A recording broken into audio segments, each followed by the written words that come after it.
महाकारुणिक तथागत भगवान गौतम बुद्ध, बोधिसत्व डॉक्टर बाबासाहेब आंबेडकर यांना विनम्र अभिवादन करते। भारतीय बौद्ध महासभेचे संस्थापक अध्यक्ष डॉक्टर बाबासाहेब आंबेडकर, द्वितीय अध्यक्ष सूर्यपुत्र भैयासाहेब आंबेडकर आणि तृतीय अध्यक्ष मीराताई आंबेडकर यांच्या अश्वगाथीने चालणाऱ्या धम्मकार्याला मी पंचांग प्रणाम करते। साकेत बुद्ध विहार समितीचे अध्यक्ष मस्के साहेब आणि त्यांच्या समितीचे सर्व पदाधिकारी, साकेत बुद्ध विहारामध्ये जमलेल्या सर्व उपासक उपासिका बंधू आणि भगिनींना सर्वांना सप्रेम जय भीम। साकेत बुद्ध विहार समितीतर्फे प्रवचन मालिकेचं वर्षावासानिमित्त आयोजन करण्यात आलेले आहे। तर या संदर्भामध्ये मी आज प्रवचनाचा 17वं पुष्प गुंफते। तर त्याचा विषय देण्यात आलेला आहे बुद्धकालीन म्हणजे धम्म राजे। बुद्ध काळातील जे काही राजे होऊन गेले ज्यांनी धम्म प्रसारासाठी योगदान दिलं, तर त्यांच्याविषयी माहिती सांगण्यासाठी मी आपणा सर्वांसमोर उभी आहे। तथागताच्या धम्माचा प्रसार करण्याचं कार्य अनेक बौद्ध धर्मीय राजांनी केलेलं आहे। तर त्याच्यापैकी सुरुवातीला मी आपणास सांगते राजा बिंबिसार। राजा बिंबिसार आणि प्रसेनजित हे तथागत भगवान बुद्धांचे समकालीन होते। तर बिंबिसार हा मगध देशाचा राजा असून त्याच्या राजधानीचं नाव राजगृह असं होतं। तर आपल्याला विदित आहेच की कपिलवस्तूचा राजा शुद्धोधन याचा पुत्र सिद्धार्थ वयाचे 20 वर्ष पूर्ण केल्याच्या नंतर तो शाक्य संघाचा सभासद झाला होता। नियमितपणे तो शाक्यांच्या सभाला हजर राहायचा। जवळपास 8 वर्षे त्याने शाक्य संघाची सर्व जी काही कर्तव्य आहेत ती त्यांनी पार पाडली। परंतु 8व्या वर्षी मात्र शाक्य आणि कोलीय यांच्यामध्ये रोहिणी नदीच्या पाण्यावरून वाद निर्माण झाला आणि त्या वादाचं निराकरण युद्धाच्या रूपाने करावं असं सेनापतीने ठराव मांडला। त्यात सिद्धार्थाने विरोध केला आणि शाक्य संघाला त्यांनी विरोध केल्यामुळे शाक्य संघाने त्यांना ग्रहत्यागाची शिक्षा सुनावली आणि त्यामुळे ती ग्रहत्यागाची शिक्षा सुनावल्याच्या नंतर सिद्धार्थाने काय केलं, कपिलवस्तू नगरीमध्ये भारद्वाज नावाचे ऋषी होते। त्या भारद्वाज नावाच्या ऋषीच्या आश्रमामध्ये जाऊन त्यांनी आपले केश वपन केलं आणि त्यांनी प्रवज्या घेतली। वयाच्या अवघ्या 29व्या वर्षी सिद्धार्थाने प्रवज्या घेतली आणि ग्रहत्याग केला। ग्रहत्याग केल्याच्या नंतर त्यांनी सुरुवातीला राजगृह नगरीला जाण्याचा निर्णय घेतला। कपिलवस्तू ते राजगृह नगरी हे जवळपास 400 मैलाचं अंतर होतं। हे 400 मैलाचं अंतर सिद्धार्थाने पायी पार केलं आणि त्याच्यानंतर तो त्या राजगृह नगरीमध्ये पोहोचला। राजगृह नगरीमध्ये पोहोचल्याच्या नंतर त्यांनी पांडव पर्वताच्या पायथ्याशी एक छोटीशी पर्णकुटी बांधली आणि तेथे तो राहू लागला। दुसऱ्या दिवशी सकाळी तो प्रातःकाली उठला आणि तो चारिकेसाठी त्या राजगृह नगरीमध्ये गेला। राजगृह नगरीमध्ये गेल्याच्या नंतर सर्व लोक कुतूहलाने त्याच्याकडे पाहू लागले। लोकांना मोठं आश्चर्य वाटलं की एवढा उमदा तरुण, रूपवान, सुंदर, देखणा अशा प्रकारचा तरुण संन्यासाचे वस्त्रे घालून तो म्हणजे भिक्षाटन करत आहे आणि त्यामुळे लोक जठ्ठ्याने त्याच्याकडे कुतूहलाने पाहत होते। जेव्हा राजाच्या हे लक्षात आलं तेव्हा त्याने चौकशी केली। चौकशी अंती त्याला असं कळलं की कपिलवस्तूचा शुद्धोधन राजाचा मुलगा सिद्धार्थ हा ग्रहत्याग करून म्हणजे संन्यासाचा वेश धारण त्यांनी केलेला आहे आणि त्यांनी प्रवज्या घेतलेली आहे। त्यामुळे राजा त्याचं मन वळवण्याचा प्रयत्न करण्याच्या हेतूने सिद्धार्थाला भेटायला गेला। सिद्धार्थाने मिळालेली जी काही भिक्षा आहे ती भिक्षा घेतली। तो आपल्या ठिकाणावर आला आणि तिथे त्यांनी ती भिक्षा म्हणजे ती त्यांनी त्याचं भोजन त्यांनी केलं आणि त्याच्यानंतर तो पद्मासनामध्ये त्या पांडव पर्वताच्या पायथ्याशी तो बसला। राजा आपल्या सेवकासहित तिथं गेला आणि तिथं गेल्याच्या नंतर तो सिद्धार्थाला प्रथम पाहिल्याच्या नंतरच तो सिद्धार्थाच्या व्यक्तिमत्वानं तो एकदम प्रभावित झाला आणि त्यांनी सिद्धार्थाला सांगितलं की मी ह्या नगरीचा राजा आहे आणि तू इतक्या तरुण वयामध्ये संन्यास घेतलेला आहे, प्रवज्या घेतलेली आहे, तर मी तुला अशी विनंती करतो की तू ह्या प्रवचेच्या निर्णयापासून तू परावृत्त व्हावं। राजाने नाना प्रकारे त्याला समजून सांगण्याचा प्रयत्न केला, पण सिद्धार्थ मात्र आपल्या निर्णयापासून तसूभरही हटला नाही आणि त्याने राजाला असं सांगितलं की मी जगामध्ये असलेला जो काही कलह आहे त्या कलहामुळे मी आहत झालेलो आहे, मी घायल झालेलो आहे आणि त्यामुळे परम शांतीच्या शोधासाठी मी ग्रहत्याग केलेला आहे. मी कुणावर रुष्ट होऊन ग्रहत्याग केलेला नाहीये किंवा कोणी माझं म्हणजे ऐश्वर्य किंवा सगळं काही हिरावून घेतलंय म्हणून मी ग्रहत्याग केलेला नाही, तर शांतीच्या शोधासाठी मी ग्रहत्याग केलेला आहे आणि त्यामुळं मी माझ्या निर्णयापासून परावृत्त होणार नाही. हे ऐकल्याच्या नंतर त्या राजाच्या एवढं लक्षात आलं की आपण कितीही समजावून सांगितलं तरी सिद्धार्थ त्याच्या निर्णयापासून ढळणार नाही आणि त्यामुळे त्या बिंबिसार राजाने सिद्धार्थाला त्याच्या पुढच्या कार्यासाठी शुभेच्छा दिल्या आणि त्याला असं सांगितलं की जेव्हा केव्हा तुझं इप्सित साध्य होईल, तुला सत्याचा शोध लागेल, तेव्हा तुम्ही राजगृह नगरीला भेट द्यावी अशा प्रकारचं मला वचन द्या. सिद्धार्थाने त्यांना तसं वचन दिलं आणि त्यानंतर बिंबिसार राजा निघून गेला. तर सिद्धार्थाची आणि बिंबिसार राजाची ही पहिली भेट होती. तर हा बिंबिसार राजा मोठा धार्मिक वृत्तीचा होता.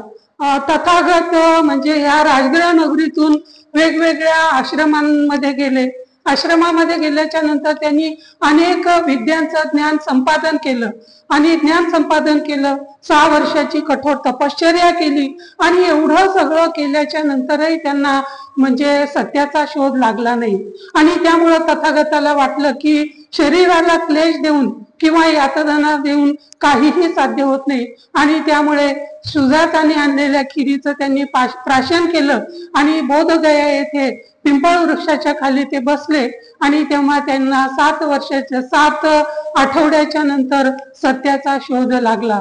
म्हणजे त्यांना जे अपेक्षित होतं त्या सत्याचा त्यांना शोध लागला. ते सम्यक संबुद्ध झाले. सम्यक संबुद्ध झाल्याच्या नंतर आपल्याला जे ज्ञान प्राप्त झालं आहे तर ते ज्ञान प्राप्त झालेलं ज्ञान आपण कुणाला द्यावं असा सिद्धार्थाला प्रश्न पडला, म्हणजे तथागताला प्रश्न पडला. त्यांनी आलार कलामाची चौकशी केली, त्याचाही मृत्यू झाला होता. उदक रामपुत्ताची चौकशी केली, त्याचाही मृत्यू झाला होता. नंतर तथागताला वाटलं की आपण कोणाला हे धम्मज्ञान द्यावं. तेव्हा त्यांना आठवलं की निरंजना नदीकाठी आपण जेव्हा कठोर तपश्चर्या करत होतो तर त्यावेळेस आपल्या सोबत 5 परिव्राजक होते. त्या 5 परिव्राजकांना आपण ज्ञान द्यावं असं त्यांनी ठरवलं आणि ते सारनाथ येथे ऋषी पत्तनच्या मृगदाय वनात गेले आणि त्या पंचवर्गीय भिक्षूंना त्यांनी प्रथम धम्मोपदेश केला आणि त्या ठिकाणीच मग धम्माची स्थापना झाली.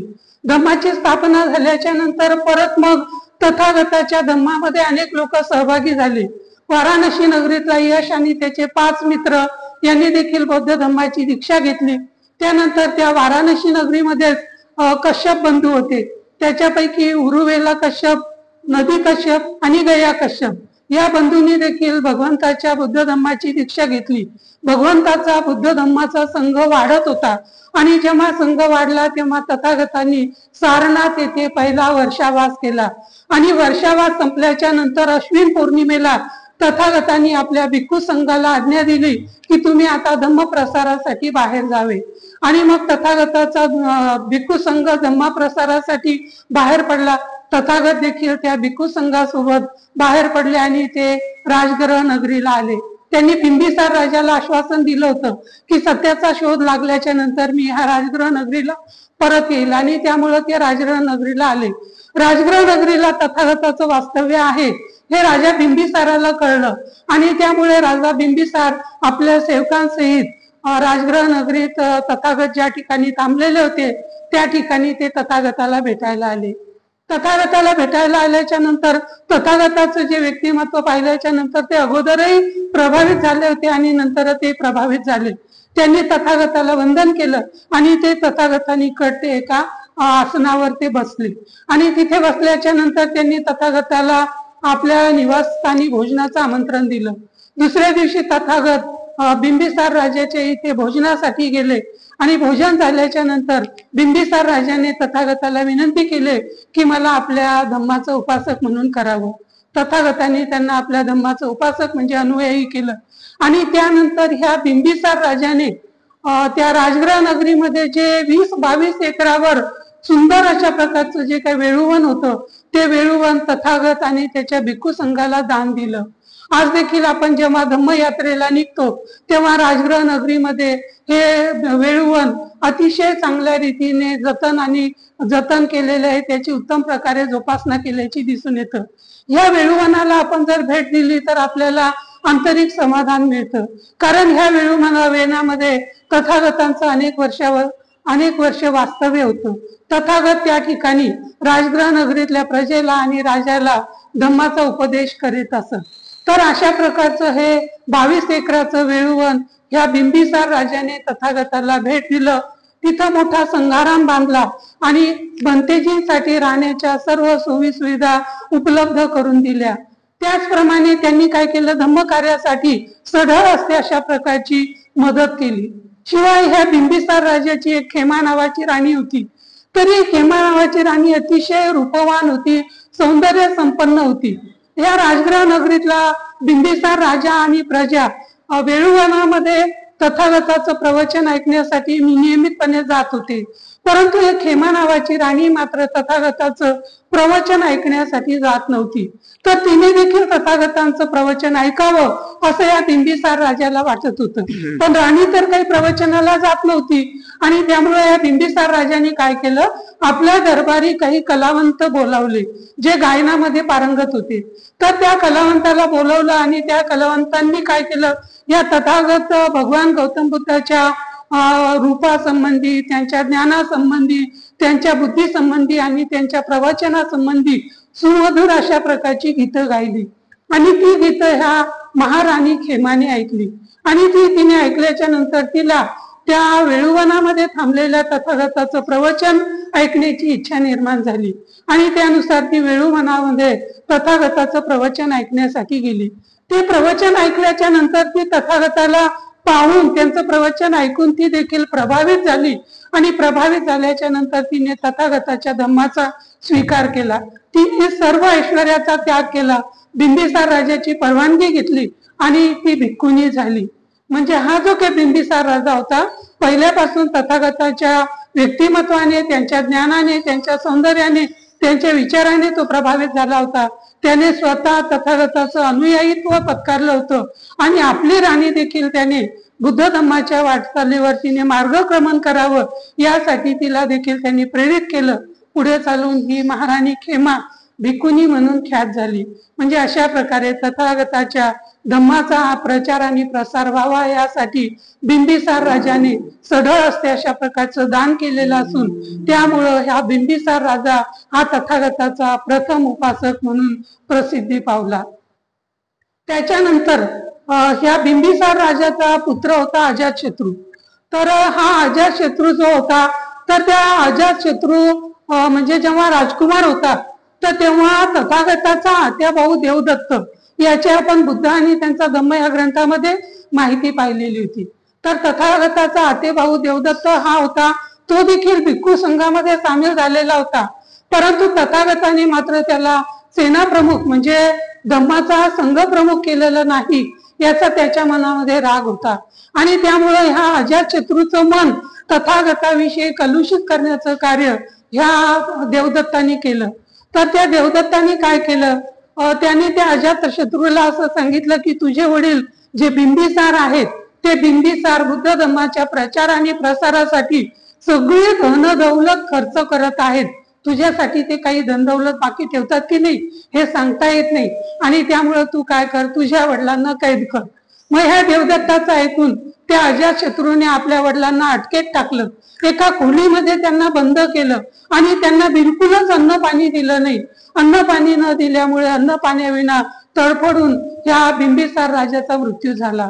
बिंबिसार राजाचा मृत्यू झाल्याच्या नंतर अजातशत्रू हा त्या राजगृह नगरीचा राजा झाला आणि राजा झाल्याच्या नंतर ह्या देवदत्ताने काय केलंय की आपल्याला वाटेल तशा प्रकारचा अजातशत्रू राजा झालेला आहे आणि त्यामुळे त्या देवदत्ताने तथागताला मारण्याचा अनेक प्रकारे प्रयत्न केला. अजातशत्रूच्या दरबारामध्ये असलेला नालागिरी नावाचा जो काय हत्ती आहे त्याला म्हणजे मध्य पाजलं आणि अशा प्रकारचा मध्यधुंद नावाचा नालागिरी हत्ती त्याने तथागताच्या अंगावर सोडला. पण तथागताच्या व्यक्तिमत्वामुळे म्हणा किंवा तथागताच्या अलौकिक अशा प्रकारच्या त्यांच्या चरित्रामुळे म्हणा तो हत्ती तथागतांना मारू शकला नाही. आणि त्याच्यानंतर राजगृह नगरीमध्ये त्या गृद्धकूट पर्वताच्या पायथ्याशी तथागत जेव्हा शतपावली करत होते तेव्हा देवदत्त त्या पर्वतावर चढला आणि तथागताच्या अंगावर त्यांनी मोठा दगड किंवा शिळा त्यांनी लोटून दिली. त्याचा असा हेतू होता की हा दगड तथागताच्या अंगावर पडेल आणि ते मरतील, परंतु त्यातूनही तथागत वाचले. शेवटी अजातशत्रूला हा देवदत्ताचा जो काही कपटी कावा आहे तो लक्षात आला आणि त्यामुळे अजातशत्रूने आपल्या नगरीतून त्या देवदत्ताची हकालपट्टी केली. आणि मग अजातशत्रूला असं वाटलं की हे तथागत जे आहेत ते सर्व गुण संपन्न आहेत, बुद्ध धम्माच्या संदर्भात त्यांचं जे काही ज्ञान आहे ते अगाध अशा प्रकारचं ज्ञान आहे, मानवतेच्या संदर्भात त्यांच्या मनामध्ये करुणा आहे, अहिंसा आहे याची त्याला जाणीव झाली. आणि ती जाणीव झाल्याच्या नंतर तो देखील तथागताच्या धम्माचा अनुयायी झाला, उपासक झाला. आणि त्यांनी म्हणजे तथागताच्या मृत्यूच्या नंतर काही काळानंतर काय झालं, तथागताचं म्हणजे सारनाथ येथे तथागतांचं कुशीनगर येथे वास्तव्य असताना वयाच्या 80व्या वर्षी त्यांचं देहांत महापरिनिर्वाण झालं. त्यांचं महापरिनिर्वाण झाल्याच्या नंतर ह्या अजातशत्रूने त्यांच्या ज्या काय अस्थी आहेत, द्रोण ब्राह्मणाच्या सांगण्यानुसार त्यांच्या अस्थीचं 8 भागामध्ये विभाजन करण्यात आलेलं होतं. तर त्या तथागतांच्या अस्थीचा काही भाग अजातशत्रूने राजगृह नगरीमध्ये आणला, त्याच्यावर त्यांनी स्तूप बांधला आणि तथागताच्या धम्माचा प्रचार आणि प्रसार व्हावा यासाठी त्यांनी प्रयत्न केला. तथागताचा मृत्यू झाल्याच्या नंतर एक अशुभ घटना घडली. तथागताच्या संघामध्ये जे काही जेवढे सामील झालेले होते भंतेजी, तथागताचा मृत्यू झाल्यामुळे त्यांना अतिव दुःख झालं. याच्यानंतर आपल्या संघाचा कोण वाली आहे अशा प्रकारचा प्रश्न त्यांच्या मनामध्ये निर्माण झाला. आणि त्याच वेळेस एक अशुभ घटना घडली. भद्रिय किंवा बद्रिक नावाचा एक संघातला जो काही भिक्षू होता, तर त्या भिक्षूने तथागताच्या विषयी अनुद्गार काढले आणि त्यांनी असं म्हटलं की बरं झालं तथागताचं महापरिनिर्वाण झालं. तथागत असताना तुम्ही असं वागू नका, तसं वागू नका, तुम्ही असं करा, तुम्ही तसं करा, तुम्ही हे खाऊ नका, ते खाऊ नका, असं जिवंतपणे तथागत आपल्याला सांगत होते. आता त्यांचा मृत्यू झाला, एक प्रकारे बरंच झालं, अशा प्रकारचे अनुद्गार त्या म्हणजे भद्रिक नावाच्या ज्या त्या म्हणजे भिक्षूंनी काढले. आणि हे महाकश्यप यांनी ऐकलं, त्यांना मोठं वाईट वाटलं आणि त्यांना असं वाटलं की आज या भंतेजींनी असे उद्गार काढलेत, उद्या न जाणो अनेक भंतेजी अशा प्रकारचे उद्गार काढतील आणि आपल्या संघाचा त्यामुळे ऱ्हास होईल. मग हे म्हणणं त्यांनी त्या काळचा जो काही राजा होता अजातशत्रू, त्या अजातशत्रूच्या कानी घातलं आणि त्यांनी असं सांगितलं की धम्मामध्ये सुधारणा व्हावी, विनय पिटक आणि धम्म पिटक याचं पुन्हा म्हणजे नव्याने संगायन व्हावं, अशा प्रकारची धम्मसंगीती अजातशत्रूने बोलवावी असं त्यांनी म्हणजे महाकश्यपाने त्या अजातशत्रूला विनंती केली. अजातशत्रूला ते म्हणणं पटलं आणि त्यांनी काय केलं, मग तथागताच्या मृत्यूच्या नंतर 4 महिन्यांनी राजगृह नगरीला त्यांनी पहिली धम्मसंगीती बोलवली. आपल्याला श्रद्धा रक्षित भंतेजींनी सांगितलंय की पहिली बौद्ध संगीती जी बोलवली होती त्याला 499 एवढे म्हणजे अरहंत भिक्खू त्याच्यामध्ये सामील झालेले होते. आनंद हा तथागतांचा अग्र शिष्य होता, परंतु तोपर्यंत मात्र तो अर्हत झालेला नव्हता आणि धम्मसंगीतीला केवळ फक्त 2-3 दिवस उरले होते. अशा वेळेस महर्षी कश्यपाने त्याला सांगितलं की तू तथागतांचा अग्र शिष्य जरी असला तरी तू अरहंत नाहीयेस आणि तुला जर या बौद्ध संगीतीमध्ये सामील व्हायचं असेल तर तुला अरहंत व्हावं लागेल. मोठ्या तन मन धनाने आनंदाने प्रयत्न केला आणि तो अरहंत झाला. म्हणजे ह्या पहिल्या बौद्ध संगीतीमध्ये जवळपास 500 भिक्खूंनी सहभाग घेतला आणि ही धम्मसंगीती जवळपास 9 महिने चालली. तर या अजातशत्रूने काय केलं, 9 महिने चाललेल्या ह्या पहिल्या धम्मसंगीतीमध्ये सामील झालेल्या बौद्ध भंतेजींचा, भिक्षूंचा 9 महिन्याचा म्हणजे निवासाचा खर्च, त्यांच्या खाण्यापिण्याचा खर्च आणि इतर सर्व खर्च म्हणजे त्यांच्या 9 महिने चाललेल्या संगीतीची त्याने उत्तम प्रकारे व्यवस्था लावली. या बौद्ध धम्म संगीतीमध्ये काय झालं, विनयाचं आणि धम्माचं संगायन करण्यात आलेले. तर विनयाचं संगालन उपाली नावाच्या भंतेजीने केलं आणि धम्माचं संगायन आनंद नावाच्या भंतेजीने केलं. आणि हे म्हणजे जे काही विनय आणि धम्म याचं संगायन केल्याच्या नंतर ते म्हणजे उपालीने ते मुखोद्गत केले, इतर भंतेजीने ते ऐकले आनंदाने धम्माचे जे काही म्हणजे संगायन केलं आणि ते इतर हजर असलेल्या भंतेजींनी ते ऐकले आणि ते त्याच्यानंतर धम्म प्रचारासाठी ते लोकांमध्ये गेले आणि हा धम्म त्यांनी लोकांना सांगितला. म्हणजे अजातशत्रूने बौद्ध धम्माची दीक्षा तर घेतलीच आणि बौद्ध धम्माच्या प्रचार आणि प्रसाराचं कार्य त्यांनी केलं. या दृष्टिकोनातून त्याचं महत्वाचं योगदान आहे. म्हणजे पहिले धम्मसंगीती घेतली, नव्याने हे संगायन केलं आणि ऐकलेल्या भंतेजींनी ते लोकांमध्ये प्रसारित केलं. त्यामुळे त्याच्या काळामध्ये बौद्ध धम्माचा मोठ्या प्रमाणामध्ये प्रचार आणि प्रसार झाला. म्हणजे ज्याप्रमाणे म्हणजे बिंबिसाराने धम्म प्रसाराचं कार्य केलं त्याचप्रमाणे कार्य अजातशत्रूने देखील केलं. तिसरा बौद्ध धम्मीय राजा आहे. म्हणजे तथागताच्या मृत्यूला 200-250 वर्ष झाल्याच्या नंतर बौद्ध धम्म भारतातून लोप पावतो की काय अशा प्रकारची परिस्थिती निर्माण झालेली होती आणि त्या लोप पावणाऱ्या बौद्ध धम्माला पुनरुज्जीवित करण्याचं कार्य खऱ्या अर्थाने सम्राट अशोकाने केलेलं आहे. तर आताच आपल्याला सरांनी सांगितले की सम्राट अशोकाचा जन्म झाल्याच्या नंतर राजगादी मिळवण्यासाठी काय काय झालं.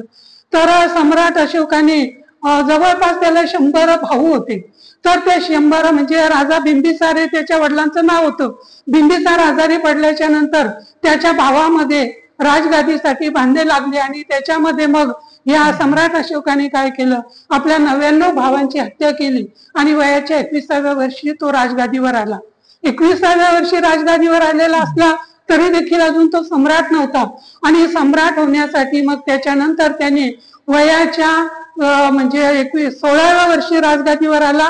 21व्या आणि 25व्या वर्षी त्यांनी आपल्याला स्वतःला राज्याभिषेक केला आणि राज्याभिषेक केल्याच्या नंतर खऱ्या अर्थाने तो सम्राट झाला. मग सम्राट होता. पाटलीपुत्र ही त्याची राजधानी होती. सत्तेवर आल्याच्या नंतर त्याला आपला राज्याचा राज्यविस्तार व्हावा असं त्याला वाटलं आणि राज्यविस्तार होण्यासाठी त्यांनी शेजारी असलेल्या कलिंग नावाच्या प्रदेशावर त्यांनी आक्रमण केलं. काही राजांना विनंती केली की तुम्ही माझे मांडलिक व्हा, मला शरण या. काही राजे त्याला शरण आले, परंतु कलिंगचं जे काय राज्य होतं ते स्वाभिमानी होतं आणि ते राज्य त्याला शरण आलं नाही आणि त्यामुळे सम्राट अशोकाने त्या कलिंग राज्यावर अफाट सेनेचं त्यांनी आक्रमण केलं. ते आक्रमण केल्याच्या नंतर त्या कलिंगच्या युद्धामध्ये लाखो लोक मृत्यू पावले, अनेक लोक जखमी झाले, काही अपंग झाले. जिकडे तिकडे रणांगणावर आपल्या पतीसाठी स्त्रियांचा आक्रोश वाढला, मुलांचा टाहो त्यांनी ऐकला आणि रणांगणावर त्या युद्धभूमीची पाहणी करत असताना त्याला असं आढळलं की खरंच तिथं प्रेतांचा खच पडलेला आहे. हे पाहून त्याचं मन व्यथित झालं आणि ते व्यथित झालेलं असताना त्याच्या कानावर बुद्धम शरणम गच्छामी असे स्वर उमटले आणि त्यांनी जेव्हा पाहिलं तेव्हा बनते निग्रोध बुद्धम शरणम गच्छामीचा जयघोष करत रस्त्याने चालले होते. सम्राट अशोकाने त्या भंतेजीला बोलवलं आणि त्याला त्यांनी असं सांगितलं की बघा, आता मी मोठा सम्राट झालेलो आहे आणि मी सम्राट झालेलो आहे त्यासाठी तुम्ही मला शुभेच्छा द्या. तथागत म्हणजे त्या निवृत्त भंतेजींनी त्याला सांगितलं की असंख्य लोकांचा बळी घेऊन अनेक स्त्रियांचे आक्रोश ऐकून आणि अनेक बालकांना, अनाथ बालकांना तू म्हणजे त्यांचा आक्रोश ऐकून तुझं हृदय व्यथित झालेलं नाहीये का?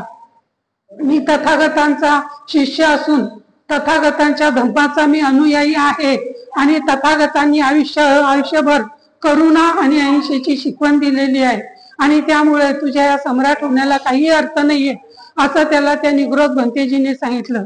अशोकाचं मन परिवर्तित झालं आणि तेव्हापासून त्यांनी अशी प्रतिज्ञा केली की मी यानंतर युद्ध करणार नाही, मी जीवाची हिंसा करणार नाही, मी प्राणी हिंसा करणार नाही, अशा प्रकारची त्यांनी प्रतिज्ञा केली. प्रतिज्ञा केल्याच्या नंतर त्यांनी जवळपास 8 वर्ष ज्या ज्या ठिकाणी तथागतांचं वास्तव्य होतं त्या सर्व ठिकाणची त्यांनी यात्रा केली, त्या ठिकाणना त्यांनी भेटी दिल्या.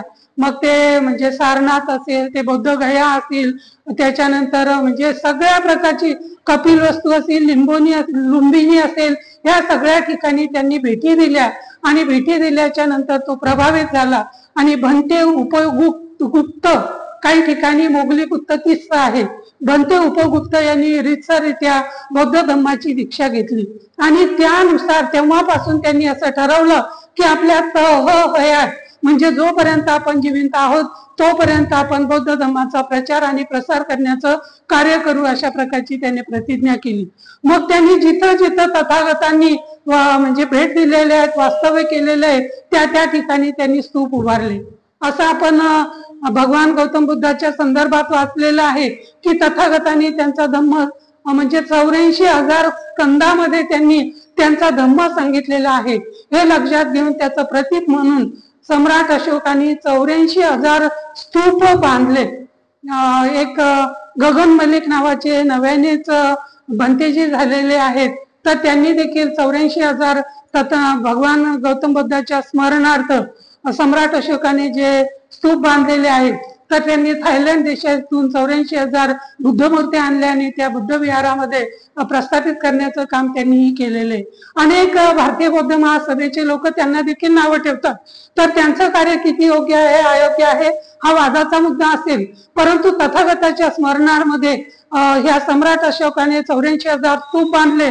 अनेक ठिकाणी त्यांनी स्तंभ उभारले आणि शिलालेख उभारले. त्या शिलालेखामध्ये बौद्धांची वचने कोरून ठेवण्याचं काम या सम्राट अशोकाने केलेलं आहे. तुम्ही आताच बंती यांनी देखील उल्लेख केलेला होता की सांचीला जो काही स्तूप आहे, सांचीला देखील जे काही तोरणद्वार आहे, तर सम्राट अशोकाने कोरलेले अनेक प्रकारची शिल्प त्याच्यामध्ये आहे. तथागताचा संदेश त्या शिल्पावर कोरल्याचा आजही आपल्याला पाहायला मिळतं. म्हणजे जिथं जिथं आपण उत्खनन करू तिथं तथागताची शिल्प सापडतात, तिथं तथागताच्या संदर्भामध्ये काही स्तंभ सापडतात. तर ते सर्व स्तंभ निर्माण करण्याचं, शिल्प खोदण्याचं किंवा तयार करण्याचं काम या सम्राट अशोकाने केलेलं आहे. म्हणजे भगवान बुद्धाच्या धर्माला पुनरुज्जीवित करण्याचा, त्याचा प्रसार आणि प्रचार करण्याचं कार्य सम्राट अशोकाने केलेलं आहे. त्याच्यानंतर भंतेजीला त्यांनी असं विचारलं, म्हणजे सम्राट अशोकाने तिसरी धम्म संगीती बोलवली. त्या काळात काय झालेलं होतं की अनेक प्रकारचे लोक म्हणजे भंतेजीला वेगवेगळ्या स्वरूपामध्ये दान द्यायचे आणि त्यामुळे काहीही न करता दान मिळतंय हे अनेक लोकांना कळलं आणि आपल्याला आरामशीर बौद्ध धर्मामध्ये जगायला मिळावं यासाठी बौद्ध धर्मावर श्रद्धा नसलेले देखील अनेक लोक बौद्ध धर्माचे अनुयायी झाले. म्हणजे त्यांनी संघामध्ये प्रवेश केला. म्हणजे भलेही त्यांना ज्ञान नसतील परंतु आपल्याला आरामशीर जगायला मिळावं म्हणून अनेक प्रकारची बंदीची संघामध्ये सामील झालं. हे सम्राट अशोकाच्या लक्षात आलं आणि त्यामुळे जे काही बोगस भंतेजी झालेले त्या बोगस भंतेजीला त्यांनी काढलं. त्यांनी पांढरी वस्त्रे दिली आणि त्यांनी देश नगरीतून दुसरीकडे जायला सांगितलं. आणि जे काही ओरिजिनल भिक्खू आहेत, ज्यांना बौद्ध धर्माचं म्हणजे धम्मपिटकाचं, विनय पिटकाचं आणि अभ्यधर्म पिटकाचं, सुत्त पिटकाचं ज्ञान आहे, अशा प्रकारच्या चारित्र्यवान भंतेजीची तिसरी धम्म संगीती सम्राट अशोकाने आपल्या पाटलीपुत्र नगरीमध्ये भरवली. त्यांचा यथोचित अशा प्रकारचा सन्मान केला. त्यांच्या भोजनाची, निवासाची, सर्व प्रकारची व्यवस्था त्यांनी राखली आणि पुन्हा बौद्ध धर्माचे जे काही सुत्त आहेत त्याचं संगायन करण्याचं परत कार्य या सम्राट अशोकाने केलं. एवढ्या सगळ्या प्रकारचं कार्य करून नंतर त्याला असं वाटलं, भंतेजीला त्यांनी विचारलं की मी बौद्ध धर्माचा आणखी दायाद होऊ शकतो का, म्हणजे मी काही देऊ शकतो का धर्मासाठी. तेव्हा भंतेजींनी त्याला असं सांगितलं की तुला जर इच्छा असेल तर तुझा पुत्र आणि तुझी पुत्री तू धम्मासाठी दान देऊ शकतो. आणि त्यामुळे ह्या सम्राट अशोकाने काय केलं, त्याचा जो काही पुत्र आहे, महिंद्र नावाचा पुत्र आणि संघमित्र नावाची त्याची जी मुलगी आहे, त्याने त्याला संघाला दान दिलं आणि त्यांना यथोचित अशा प्रकारचं द्रव्य त्यांच्या सोबत देऊन श्रीलंकेला त्यांना बुद्ध धर्माचा प्रचार आणि प्रसार करण्यासाठी त्यांना पाठवलं. श्रीलंकेमध्ये ह्या महेंद्र आणि संघमित्रा यांनी बौद्ध धर्माचा प्रचार आणि प्रसाराचं कार्य केलं. बोधगया इथं असलेल्या ज्या बोधिवृक्षाखाली तथागतांना ज्ञान प्राप्ती झाली तर त्याची एक फांदी त्यांनी त्यांच्या सोबत दिली होती आणि त्याचं रोपण त्यांनी अनुराधापूर या ठिकाणी केलंय.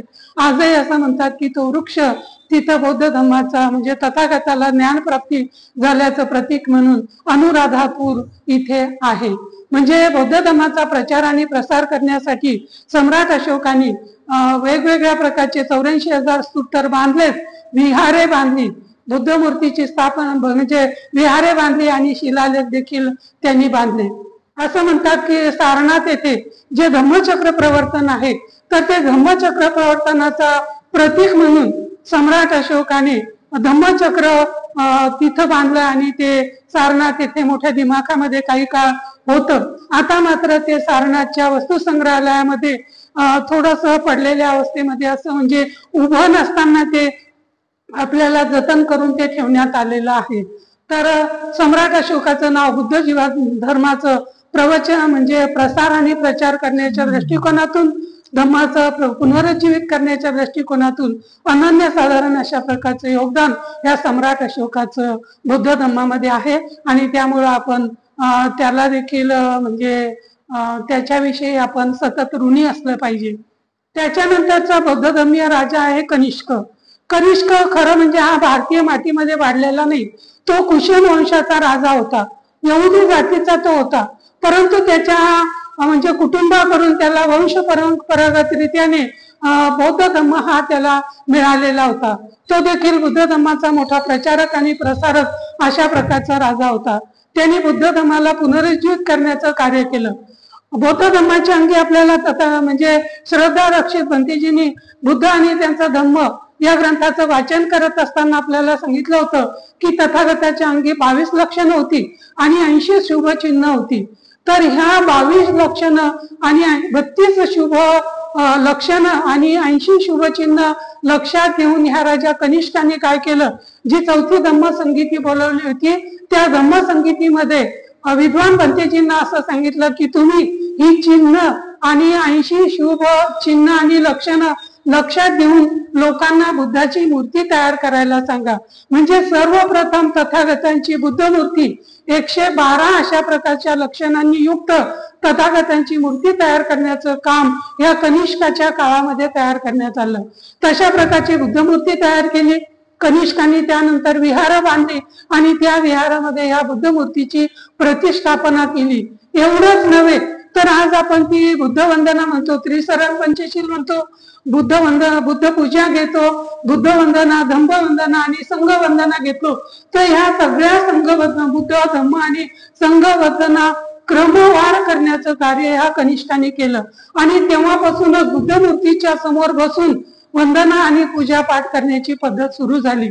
आजही आपण आल्याच्या नंतर आपल्या कार्यक्रमाची सुरुवात आपण तथागताला वंदन करतो, त्रिसरण पंचशील घेतो, बुद्ध पूजा घेतो, बुद्ध वंदना घेतो, धम्म वंदना घेतो आणि संघ वंदना घेऊन तथागताप्रती आपण आदर व्यक्त करतो.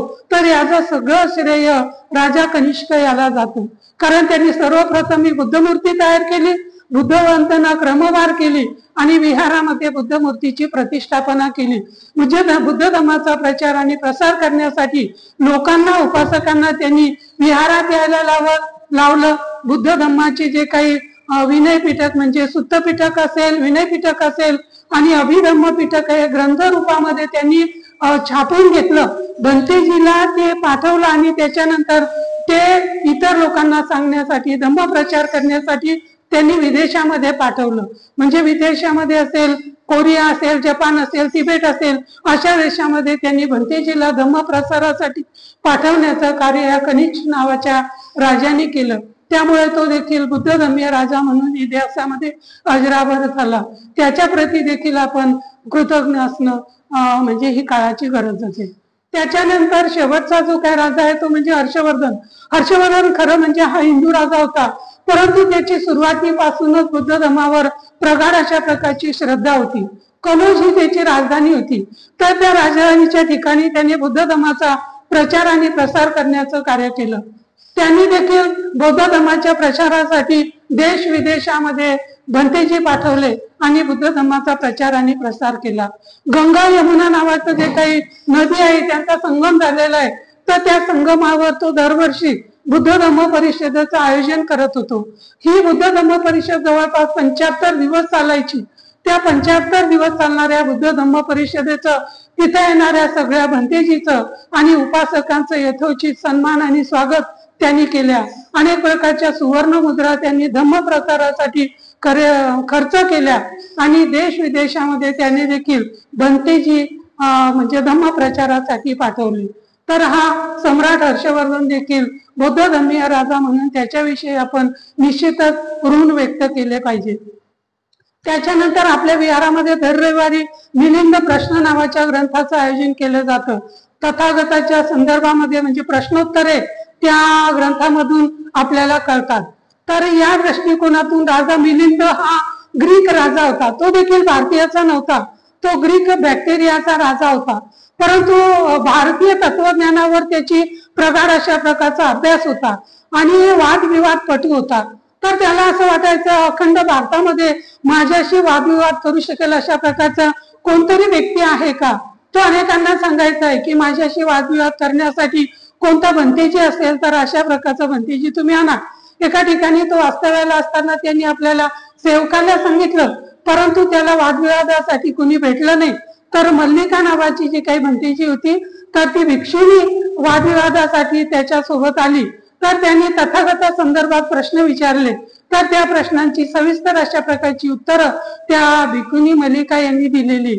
तरी देखील त्या मिलिंद राजाचं समाधान झालेलं नाही आणि त्यामुळं त्यांनी आपल्या सेवकांना सांगितलं की तुम्ही अशा प्रकारचा तज्ञ वादविवादपटू माझ्या सोबत आणा। तर योगायोगाने त्याची भेट नागसेन नावाच्या भंतेजीशी झाली।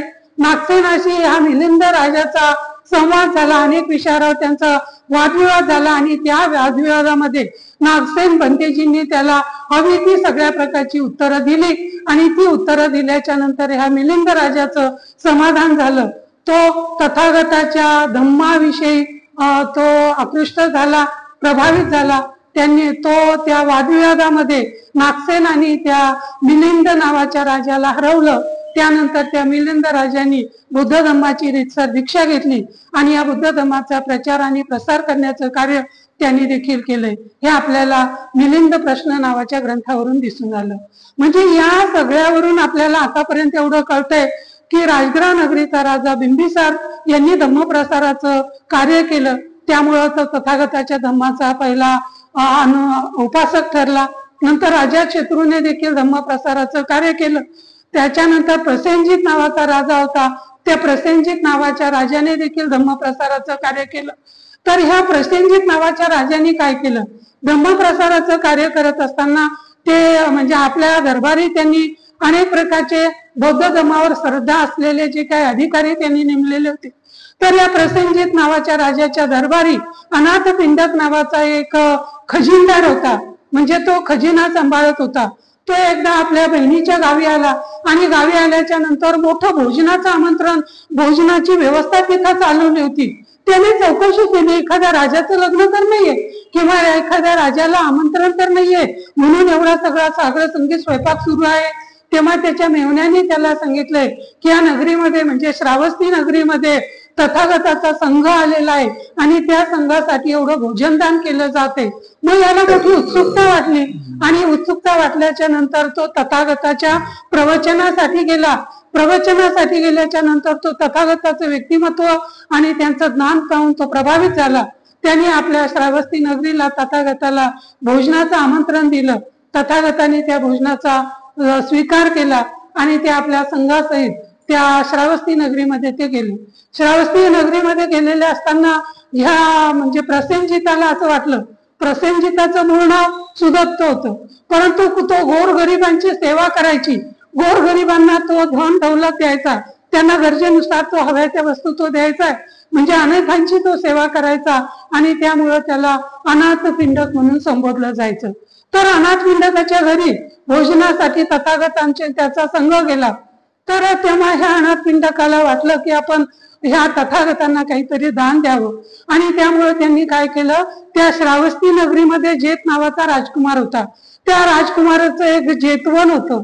तर ते जेतवन ह्या अनाथपिंडकाला खूप आवडलं आणि त्याला असं वाटलं सर्व गुण संपन्न, ज्ञान संपन्न अशा प्रकारच्या तथागताला आणि त्यांच्या संघाला आपण हे जेतवन जर भेट दिलं तर। मग त्यांनी काय केलं, चौकशी केली। त्या राजकुमार जेताला त्यांनी सांगितलं की मी तुझं हे जेतवन खरेदी करू इच्छितो, तू मला तो देतोस काय। तर जेतवन हे त्या जेत राजकुमाराला खूप प्रिय होतं। सुरुवातीला त्यांनी नकार दिला, परंतु नंतर तो असा म्हणाला की तू काय कर, ह्या जेतवनावर पूर्ण सुवर्ण मुद्रा अंतर, त्या सुवर्ण मुद्रा जर तू अंतरल्या तरच मी तुला हे जेतवन विकत देतो।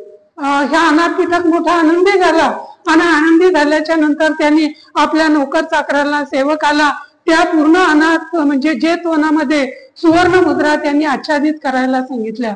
नंतर जेताचं मन पालटलं आणि तो म्हणाला नाही, मला नाही विकायचं जेतवन, तू किती सुवर्ण मुद्रा दिल्या तरी मला जेतवन विकायचं नाही.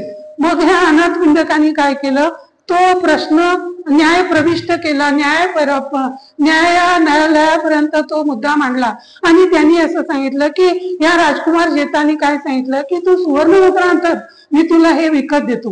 मी सुवर्ण मुद्रा अंतरायला सुरुवात केली, सगळ्या जेतवनात मी सुवर्ण मुद्रा अंतरणार होतो, परंतु मध्ये जेतकुमार म्हणाला की मी हे जेतवन आता तुला परत देतले. आणि त्या दरम्यान प्रजेमध्ये चर्चा सुरू झाली की हा अनाथ पिंड काही स्वतःसाठी ते जेतवन मागत नाहीये, सर्व गुण संपन्न अशा बौद्ध आणि त्याच्या संघासाठी तो ते जेतवन दान द्यायला तयार आहे आणि त्याच्यासाठी त्याला ते विकत घ्यायचंय. परंतु जेतकुमार मात्र त्याला परवानगी देत नाही. ही कुजबूज लोकांची त्या जेत राजकुमाराच्या कानावर गेली. त्याला असं कळलं की हा अनाथ पिंडक हे जेतवन स्वतःसाठी खरेदी करत नाही, तर सर्व गुण संपन्न अशा बौद्ध भिक्षू म्हणजे तथागतांनी त्याच्या धर्माला तो दान देऊ इच्छितोय. त्यामुळं त्या जेतवनांनी त्याला सांगितलं की आता तू सुवर्ण मुद्रा अंतरू नको, अर्ध्याच्या याच्यावर त्या सुवर्ण मुद्रा अंतरलेल्या होत्या, बाकीच्या याच्यावर सुवर्ण मुद्रा अंतरू नको, मी तुला ते जेतवन दान देतो असं त्यांनी म्हटलं. परंतु या जेतवनामध्ये जेवढी काही झाडी आहेत ती झाडी मात्र मी माझ्या वतीने तथागतांनी त्यांच्या धर्माला दान देतो.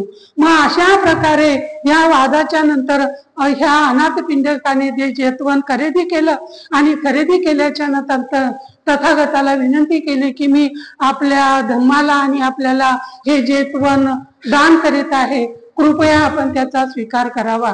तथागतांनी मौन राहून त्याची स्वीकृती केली. मग त्या जेताने त्या अनाथ पिंडकांनी काय केलंय की तथागतांचं वर्षावासानिमित्त त्या जेतवनामध्ये अनेक काळ वास्तव्य होतं. तर ते अनेक काळ वास्तव्य असताना त्यांच्या समोर मोठा भिक्खू संघ होता. मग ह्या भिक्खू संघाने कुठे राहायचंय, तर त्यासाठी अनाथ पिंडकाने एक संघाराम बांधला. म्हणजे 500 असतील, 1000 असेल, अनेक प्रकारची भंतेची तिथे येऊन वास्तव्याला राहू शकेल. त्यांच्या निवासाची, त्यांच्या भोजनाची, त्यांच्या स्नानाची सगळ्या प्रकारची व्यवस्था त्या म्हणजे संघारामामध्ये ह्या अनाथ पिंडकाने केली. म्हणजे प्रशंसित राजाने त्याच्या नगरीतलं वातावरण इतकं बुद्धमय केलेलं होतं. त्यामुळे अनाथ पिंडकासाठी बुद्ध धर्मावर श्रद्धा ठेवणारे अनेक श्रद्धावान उपासक तिथं तयार झाले. त्यांनी बुद्ध धर्माच्या प्रचार आणि प्रसारासाठी अनेक प्रकारचं दान दिलं, धम्मकार्य केलं. या श्रावस्ती नगरीमध्येच विशाखा नावाची एक धनदौलतीने संपन्न अशा प्रकारची स्त्री होती आणि तिची लहानपणापासून बुद्ध धर्मावर प्रगाढ अशा प्रकारची श्रद्धा होती. तर तिने काय केलं, ती तथागतच्या जेतवनामध्ये म्हणजे आश्रयाला होते त्या जेतवनामध्ये ती गेली आणि तथागतांना तिनं असं सांगितलं की तुम्ही माझ्या प्रासादी भोजनाला यावं. ते भोजनाला आले तेव्हा तिनं देखील आपला म्हणजे एक संघाराम त्यांनी तथागतांच्या संघाला आणि तथागताला तिने दान दिला. एवढंच नाही तर त्या श्रद्धावान विशाखाने काय केलं, तथागताला 8 वर मागितले. म्हणजे 8 वर असे मागितले की त्या श्रावस्ती नगरीमध्ये जे काही बाहेरून भंतेजी येतील त्या भंतेजींना मी चिवर दान करीन. हा तिचा पहिला वर होता. दुसरा वर होता की येणाऱ्या भंतेजीला मी दररोज भोजन दान करीन. तिसरा वर होता की हा श्रावस्ती नगरीमध्ये जे काय आश्रयाला भंतेजी असतील त्यांना मी चिवर दानही करीन, त्यांना भोजन दानही करीन. शिवाय तिथं त्या नगरीमध्ये आलेल्या भंतेजी पैकी काही आजारी असतील तर त्यांना मी अन्नदान करीन. त्या आजारी भंतेजीची सेवा करण्यासाठी जे भंतेजी असतील त्यांना देखील मी अन्नदान करीन. त्यांना म्हणजे औषधोपचारासाठी मी दान करीन. एवढंच नाहीये तर ज्या भिक्षुनी झालेल्या आहेत, भिक्षुनी घाटावर स्नानासाठी जातात. स्नानासाठी जात असताना ते आपल्या अंगाची भगवी वस्त्रे त्या काढून ठेवतात आणि त्याच नदीमध्ये इतर वेशा देखील स्नानासाठी येतात. मग त्या वेशा स्नानासाठी आलेल्या असताना या भिक्षुनीकडे त्या पाहतात आणि त्यांना म्हणतात, बघा इतक्या तरुण आहेत आणि इतक्या तरुण वयामध्ये या भंतेजी झालेल्या आहेत, तर त्यापेक्षा यांनी म्हातारपणामध्ये भंतेजी व्हायला पाहिजे होतं. मग त्या वेश्या यांच्याकडे कुचित नजरेने पाहतात आणि या भंतेजी झालेल्या स्त्रियांकडे त्या पाहून हसतात आणि हे काही धम्म प्रसारासाठी योग्य नाहीये। आणि त्यामुळे त्या ज्या नदीवर स्नानासाठी येणाऱ्या भंतेजी आहेत, भिक्षुणी आहेत, त्यांच्या स्नानाची मी व्यवस्था करेल, त्यांना स्नानासाठी मी वस्त्र पुरवील, अशा प्रकारचे 8 वर तिने तथागतांना मागितले। तथागतीला म्हटले की हे जे वर आहेत, मी जर तथास्तु म्हटलं किंवा मी म्हणतो की मी तुला वर देतोय, परंतु या वरामुळे तुला काय फायदा होणार आहे? ती श्रद्धावान उपासिका विशाखा म्हणाली की ह्या 8 वर मागितले आणि तुम्ही जर मला ते मंजूर केले तर मी जेव्हा चौकशी करील की श्रावस्ती नगरीमध्ये जे काही आश्रयाला भंतीजी आहेत त्यांना दररोज भोजन मिळत होतं का, जे आजारी होते त्यांना औषधोपचार मिळत होते का, जे त्यांची सेवा करत होते त्यांना देखील अन्न मिळत होतं का, त्यांना देखील चिवर मिळत होतं का, तर प्रजा जेव्हा मला सांगेल की ह्या इथं आश्रयाला असणारे जे काही भंतेजी होते त्यांना अन्नदान मिळत होतं, त्यांना चिवर मिळत होते, आजारी भंतेजीला औषधोपचार मिळत होते, त्यांची शुश्रूषा करणाऱ्या भंतेजीला अन्न मिळत होतं, त्यांना देखील चिवर मिळत होतं, ज्या भंतेजी स्नानासाठी जात होत्या त्यांना स्नानासाठी वस्त्रे मिळत होती, त्यांना ओलं होऊ नये यासाठी चिवर मिळत होतं, हे सगळं ऐकल्याच्या नंतर मला आत्मिक समाधान मिळेल आणि म्हणून मी हे सगळे वर मागितलेले आहेत। तथागतीचे म्हणणं ऐकून प्रमुदित झाले, प्रसन्न झाले आणि तेव्हापासून विशाखा ही श्रेष्ठ दानदाता म्हणून तिचा उल्लेख करण्यात येऊ लागला। म्हणजे प्रसेनजिताने आपल्या नगरीमधलं वातावरण इतकं बौद्ध धर्माला अनुकूल अशा प्रकारचं केलं होतं, म्हणून अनाथपिंडक, विशाखा अशा प्रकारचे नावाजलेले श्रद्धावान उपासक त्या नगरीमध्ये निर्माण झाले। त्यांनी देखील बौद्ध धर्माच्या प्रचार आणि प्रसारासाठी मोठ्या प्रमाणात कार्य केलं आणि त्यामुळं राजा बिंबिसार असेल, अजातशत्रू असेल, प्रसेनजित असेल, राजा कनिष्क असेल, हर्षवर्धन असेल, राजा मिलिंद असेल, अशा प्रकारचे अनेक जे काही राजे होते, तर आज इतकी वर्ष तथागताच्या धम्माला 2500 वर्षापेक्षा जास्त वर्ष झालेले असले तरी देखील त्यांच्या धम्माचं पुनरुज्जीवित करण्याचं कार्य सम्राट अशोकाने केलं, त्याच्यानंतरच्या राजांनी देखील ते केलं आणि त्यामुळे बौद्ध धम्माला आज इतके चांगले दिवस आलेले आहेत। परंतु बाबासाहेबांनी, आंबेडकरांनी जी काही प्रतिज्ञा केली होती की सारा भारत मला बौद्धमय करायचा आहे, त्यांची जी काही प्रतिज्ञा आहे तर ती प्रतिज्ञा पूर्ण करण्याचं काम आज आपण ह्या राजाला आठवून आपण असं प्रण करूयात की बौद्ध धर्माचा प्रचार आणि प्रसार करण्याचं कार्य आपण आपल्या परीने यथाशक्ती करूयात। साकेत बुद्धविहार समितीचे अध्यक्ष भास्कर मस्के साहेबांनी त्यांच्या साकेत बुद्धविहार समितीने मला इथं बौद्ध धर्मीय राजावर बोलण्याची जी काही संधी दिली आणि जवळपास 1 पाऊण तासापासून आपण सर्वांनी मला ऐकून घेतलं, याबद्दल सर्वांचे मी साकेत बुद्धविहार समितीचे आणि सर्वांचे आभार मानते।